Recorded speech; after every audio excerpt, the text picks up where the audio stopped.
Hello, and welcome to another episode of Ask an Assistant, the podcast for executive assistants and the people that love us. I'm your host, Jess Lindgren. Let's get to work. This week's question comes from esteemed colleague Vanessa, who wrote in via askanassistant.com with the following query. She says, "Hi Jess, Happy New Year. My company just spent a lot of money on an office renovation. Think new furniture, paint, flooring, fixtures, etc. And my CEO wants to encourage folks to spend time in the newly redone space. We are considering allowing people to bring their dogs to the office. Do you have any experience allowing employees to do this?" Vanessa, thank you so much. I'm going to say it because I always do. I love this question. I'm going to be blunt. Do not allow employees to bring their dogs into the office, if at all possible. I love dogs. I think they're great. I think they're wonderful. I don't have any dogs myself because my sister's family is quite allergic, for one. But for two, at the time my husband and I were ready for a pet 10, 11, 12 years ago, we both worked outside of the home. We both had jobs that were at least a 30-minute drive or bus ride away from the house. Dogs need regular walks. They need bathroom breaks. If you aren't home to provide those things yourself, you need to hire a dog walker. And I don't know if any of you listening are old enough like me to remember the internet pre things like Rover, where you can just hire a dog walker on any given day with short notice. The internet was a very different place back in 2011, 2012. So just at the time, dog was not in the cards for us. Neither of us had an office that allowed dogs to come in. It was a really big hiring perk in the late 2000s, early 2010s. In theory, it's really awesome. You just think about it and you're like, oh, it'd be so cool. Like, again, myself and my husband being cat staff, if you will. We don't own our cats, they own us. But people with cats, we ended up with the cats because the dog just was not logistically able to happen at the time that we were ready. I cannot stress it enough. It seems so cool in theory, but in practice, it is a lot of work to do it well. It requires a lot of buy-in from every level of people. And truly, just don't do it. Don't do it if you can at all help it. Go above management's heads if you have to. Talk to the building, see what their rules are about allowing dogs to enter the facility. The last time that this was a question, I was able to, it wasn't even a hard sell with the building. They were just like, no, our building is, 250 years old. You can't, it wasn't that old. It was late 1800s. So, our building is old. The floors are old. We are not going to allow you to bring dogs in to scratch up our hardwood floors, so it really wasn't a hard sell with the building management. And it can be hard for your employees to understand. At the time, our office in California allowed it, but our office in Minnesota, I really lobbied hard privately to not be able to have dogs in the office.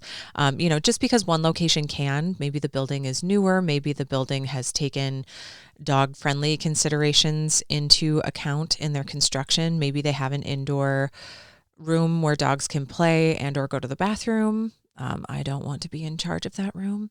But some buildings really do take that into consideration, especially something in like the Silicon Valley area where they love to offer unique perks, let's say. Companies will often bend over backwards to offer whatever it is their employees might want. And for a long time, people really thought that what they wanted was dogs in the office.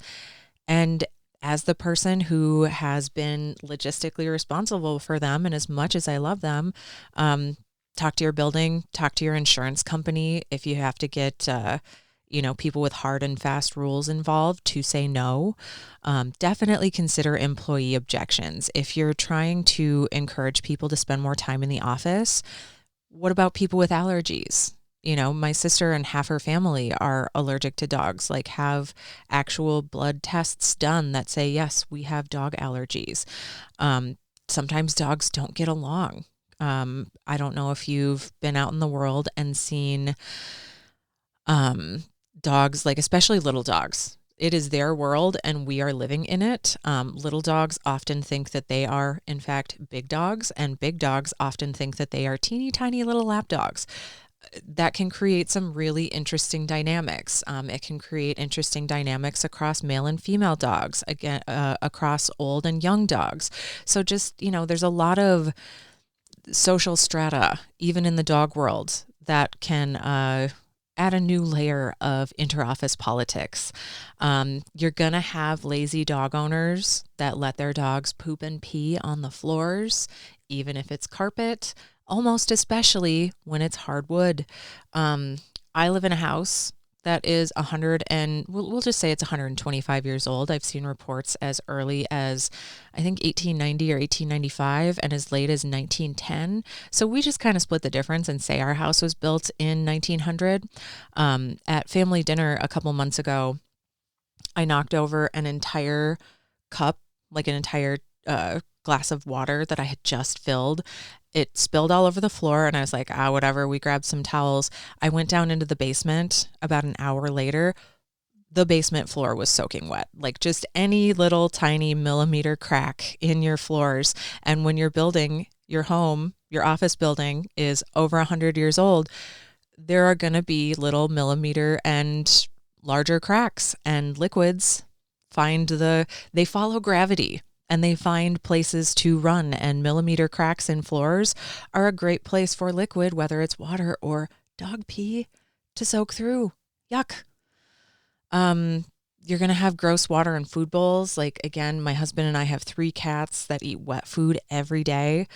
We, not recently, actually quite some time ago, switched to plates. So the cats eat on a shallow plate, like it still has a little bit of a lip on it so that they can get up against the edge for any little bits of food. But we literally give them a fresh plate at every meal because any little specks of wet food that are left on that plate just cement on. It's like avocado. Like if you don't rinse that off right away, that is just stuck on your cat food plate.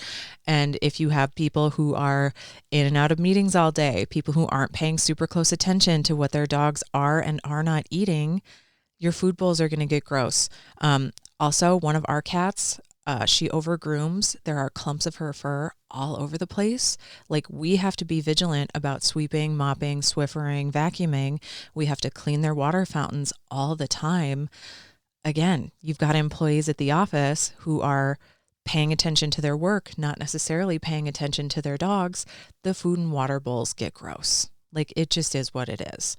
And then on top of that, this one thankfully never happened to me, but a friend of mine said that they eventually had a problem with rodent infestation because people would bring bags of dry dog food and leave it in their filing cabinets, leave it on top of their desk, leave it on their chair when they went home every night. Like short of company issuing a thick plastic container to keep the food in, and even that's not always foolproof. Like if you're not going to splash out on something super thick and super nice, mice can and will chew through that. And if they find the jackpot of food depositories, which is your office with 100 employees and 30 dogs on any given day, the mice will take their time to get themselves a reliable food source. Like, yuck, you don't want it. If after all of this, you are still thinking about having dogs in the office, talk with your friends that work at companies that have office dogs and get their honest opinions. If at all possible, talk with a commercial real estate agent who specializes in corporate offices. The things they can tell you about having dogs in the office will turn you off from the idea. Again, I love dogs so much. We know more dogs in our neighborhood right now than we do their human counterparts' names. We have to be like, okay, Pepper, Dana. Pepper is the dog, Dana is the human. Like truly, we have to like practice. Okay, we know Pepper. Who is Pepper's human? So like I love dogs so much. Please do not have them in your corporate office. It is not, it's not easy to manage. Whatever you do decide, make sure the rules are written down and fairly enforced. It is not cool to have a rules for thee, but not for me kind of culture, meaning if the CEO can't bring their dog in if nobody else can. Like if there's something where the CEO is just flouting the rules, oh, I was running late for work. Oh, I was, the dog sitter called in sick today. Like if you have one person who is constantly breaking the rules, it's just going to breed resentment and rule breaking. What's to stop Greg in accounting and Karen in sales to be like, oh, well, I saw so-and-so do it the other day, so this is just a one-time thing. And then that one-time thing becomes a one-time thing for 30 or 40 of your employees. Like it's all or nothing. It's either everyone can or everyone can't. Buy-in for any kind of office-wide rule, policy, procedure, whatever you want to call it, it has to be enforced fairly across the board, and buy-in has to come from the top. It just does. So that brings this week's episode to a close. Vanessa, I really hope that was helpful. And anyone out there listening, I love to hear from you at askanassistant.com. There is no issue too big or small, no problem too messy to untangle. And please, please, please remember, I truly believe this. The only stupid question is the one that you don't ask. This is a safe, judgment-free zone. I would love to help you with your problems, big and small, and just offer some creative thinking and some ideation and some outside-of-the-box solutions. So, sorry today's episode was a little negative. Again, I am the first person to stand up and say that I love dogs, but they are just such a large project to tackle in the workspace. So if you have dogs in your office and you love it and it's done well, I would really love to hear from you. Because again, this was really hot when I was early in my career, oh man, that office allows dogs. I want to make sure that I apply there. Oh, that's so cool. You go in and there's just dogs wandering around and the receptionist has the cutest dog and the CEO has the cutest dog. If you have an office dog success story, I am all ears. But until next week, listen to the episode. Let me know what you think. Give Fluffy a couple of pats on the head and treats from me, and take care.